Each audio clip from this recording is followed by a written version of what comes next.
All right, today we got a 3rd gen Prius. Customer broke the head bolt in the back over here. So we got to extract it so we can put a new one in. I got this hole punch or transfer punch set from Harbor Freight and reverse drill bits and a drill and hammer. First we're gonna punch the middle of the bolt to get a nice starting spot. Okay, after punching it, we got this reverse drill bit set. I'm gonna use about 11/64 on our handy DeWalt drill. Okay, time to drill it out.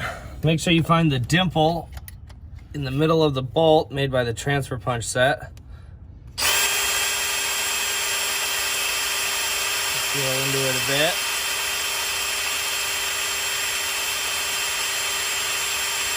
You want to stay straight. You don't end up walking it into the threads or anything.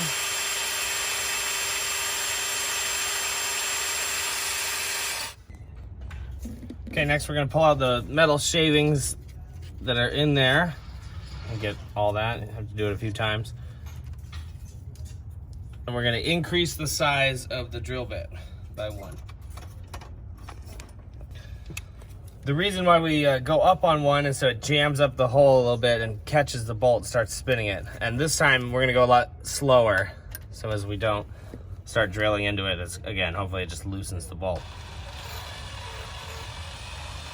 See how it's all wonky like that? I can feel it backing the bolt out.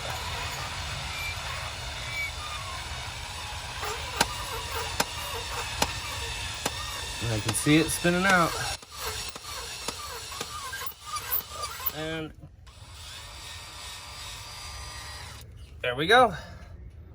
And here you go. Here's what's left of the bolt that was left inside the block after snapping.